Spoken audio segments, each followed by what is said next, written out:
जब बेटे बड़े हो जाते हैं तो बाप छोटा हो जाता है। ये कहानी उस बाप की है जिसने अपनी पूरी जिंदगी बच्चों के लिए जला दी और बदले में मिला सिर्फ अकेलापन। रामधन मास्टर 35 साल तक गांव के स्कूल में पढ़ाया, न कभी छुट्टी ली, न कभी तनख्वाह के लिए किसी के आगे हाथ फैलाया। जब रिटायर हुए तो पूरे गांव ने माला पहनाई, मिठाई बांटी, भाषण दिया। मास्टर जी ने हम सब की जिंदगी बनाई। लेकिन उस दिन घर लौटे तो घर खाली था। 3 बेटे थे, रमेश, सुरेश, महेश। तीनों शहर में थे। नौकरी थी, मकान था, गाड़ी थी, सब कुछ था, बस बाप के लिए वक्त नहीं था। एक बेटी थी, सुमित्रा, गांव से 20 किलोमीटर दूर ब्याही थी। पति मजदूरी करता था, घर छोटा था पर दिल बड़ा था। रामधन मास्टर उस पुराने घर में अकेले रहते थे। रिटायरमेंट के बाद पेंशन के पैसे आते थे, पर किसके लिए खर्च करते? खुद तो एक वक्त की रोटी में गुजारा कर लेते थे। एक दिन सुबह उठे तो घुटनों ने जवाब दे दिया। दर्द इतना था कि बिस्तर से उठना भी मुश्किल हो गया। किसी तरह लाठी पकड़कर उठे, चूल्हे पर पानी रखा, चाय बनाई, पर हाथ कांप रहे थे। चाय का कप उठाते उठाते गिर गया। टूटे हुए कप को देखते रहे और उस दिन पहली बार सोचा, इस तरह कब तक? मन किया बेटों को फोन करें, पर फिर रुक गए। याद आया पिछली बार जब रमेश को फोन किया था तो उसने कहा था, बाबा बाद में बात करो, मीटिंग में हूं। सुरेश ने कहा था, बाबा अब आप रिटायर हो, आराम करो। महेश ने तो फोन ही नहीं उठाया था। रामधन मास्टर ने फोन जेब में रख लिया। उस दिन उन्होंने एक फैसला किया, रमेश के घर जाएंगे। शायद सामने देखकर बेटे का दिल पिघले। बस पकड़ी, 1.5 घंटे का सफर। बस में खिड़की के पास बैठे रहे, खेत देखते रहे, सोचते रहे बेटा देखेगा तो खुश होगा, कहेगा बाबा आ गए, रुको रुको आज हम साथ खाना खाएंगे। पर जब दरवाजा खुला तो रमेश की बीवी थी। चेहरे पर एक पल के लिए जो भाव आया वो खुशी नहीं था। अरे बाबा जी आप अचानक? बेटी तबीयत ठीक नहीं रहती, सोचा कुछ दिन यहां रह लूं। रमेश आया, हाथ मिलाया, कंधा थपथपाया, पर आंखों में वो बात नहीं थी। कमरा मिला स्टोर वाले कमरे के पास, पुराना गद्दा, एक कंबल, बस। 2 दिन बीते। रमेश सुबह 8 बजे निकल जाता, रात 10 बजे लौटता, थका हुआ, सीधे कमरे में। बाबा के पास आकर पूछने की जरूरत नहीं समझता। बहू घर में रहती थी, पर रामधन मास्टर के लिए जैसे वो दिखती ही नहीं थी। एक दिन दोपहर को भूख लगी, रसोई की तरफ गए। बहू मोबाइल देख रही थी। बेटी कुछ खाने को मिलेगा? बहू ने बिना नजर उठाए कहा, फ्रिज में रखा है, निकाल लो। रामधन मास्टर ने फ्रिज खोला, ठंडी रोटियां थीं, उन्हें निकाला, बिना गर्म किए खाने लगे। उस दिन उनका मन रो पड़ा, पर आंखें नहीं। चौथे दिन रमेश ने कहा, बाबा आप सुरेश के पास क्यों नहीं जाते? उसके घर बड़ा है, आपको आराम मिलेगा। रामधन मास्टर ने अपने बेटे को देखा एक पल, फिर धीरे से बोले, ठीक है बेटा। अगली सुबह चले गए, बिना शोर किए। सुरेश का घर बड़ा था, बंगले जैसा, 2 मंजिल, पर जितना बड़ा घर उतना ही खाली दिल। सुरेश व्यापारी था, पैसे थे, नाम था, पर बाप के लिए समय नहीं था। वहां भी वही कहानी। एक हफ्ते बाद सुरेश ने कहा, बाबा आप महेश के पास जाओ, वो छोटा है, उसके बच्चे छोटे हैं, आप उनके साथ मन लगाओ। रामधन मास्टर बस एक पल को रुके, फिर बोले, ठीक है। महेश के घर पहुंचे। वहां 3 दिन भी पूरे नहीं हुए। एक रात रामधन मास्टर को पानी पीने उठना पड़ा।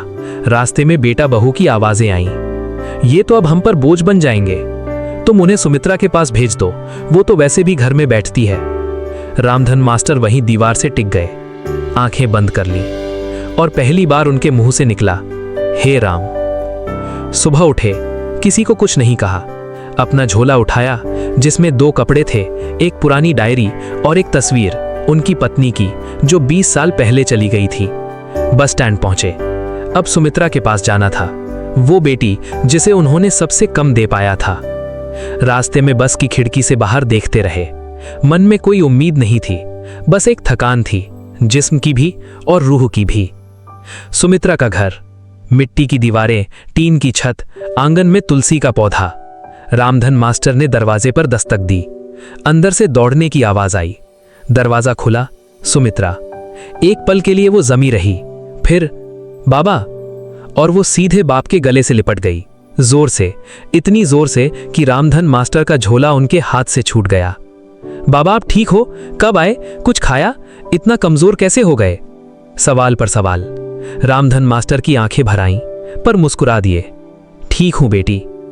सुमित्रा का पति राकेश मजदूरी करके लौटा, थका हुआ था, पर जैसे ही देखा, अरे मास्टर जी आप आए? हाथ जोड़े, पैर छुए। बैठिए बाबा, आज मैं खुद चाय बनाता हूं। सुमित्रा बोली, अरे नहीं, मैं बनाती हूं, तुम थके हो। और वो दोनों आपस में बहस करने लगे कि कौन बाबा की चाय बनाएगा। रामधन मास्टर ने यह देखा और उनकी छाती में कुछ हिला। वो रात रामधन मास्टर को याद रही उम्र भर। सुमित्रा ने खाना बनाया, दाल, चावल और घी में सेकी रोटियां।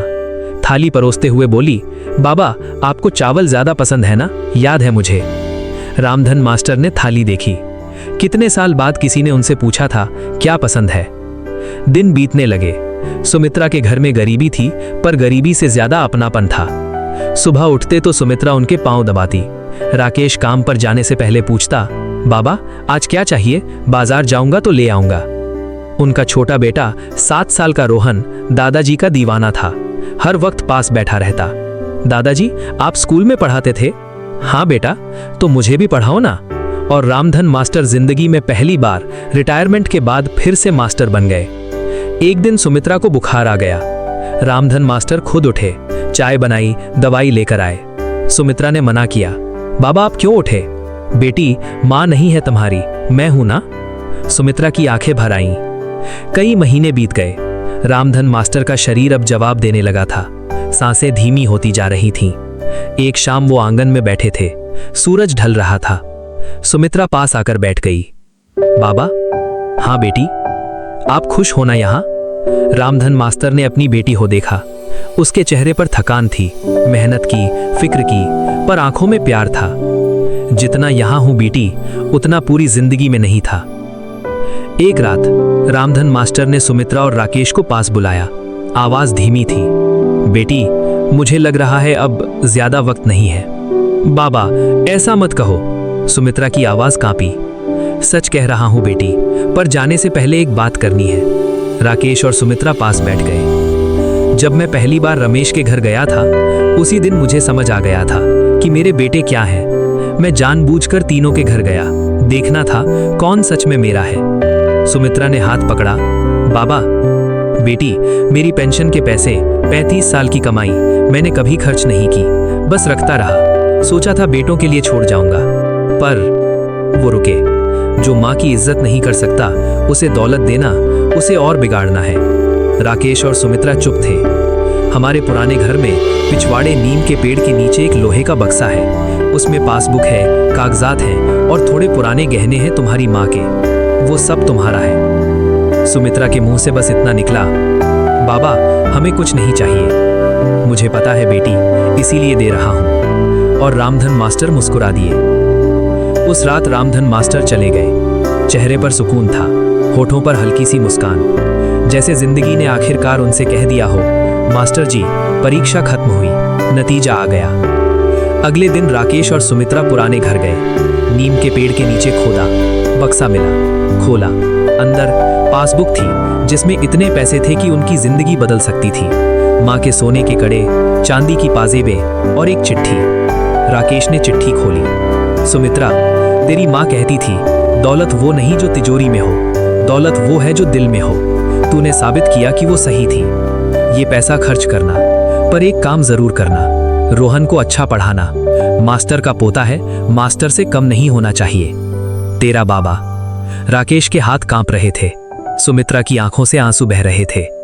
जब तीनों बेटों को खबर मिली तो भागे चले आए। हमें माफ करो, बाबा को हम नहीं समझ पाए। जो मिला है उसमें हमारा भी हिस्सा है। सुमित्रा ने शांत आवाज में कहा, बाबा ने जो छोड़ा है वो उनकी मर्जी से छोड़ा है और उनकी मर्जी हम नहीं बदलेंगे। पर हाँ, एक बात याद रखो, वो रुकी। जब वो जिंदा थे तब एक बार भी नहीं आए। अब जब चले गए तो हिस्सा मांगने आए हो। यही है जो उन्होंने परखा था। तीनों बेटे चुप हो गए। कोई जवाब नहीं था उनके पास। माँ बाप बोझ नहीं होते, वो बीज हैं जिन्हें अगर प्यार की मिट्टी मिले तो वो जाते जाते भी फसल दे जाते हैं।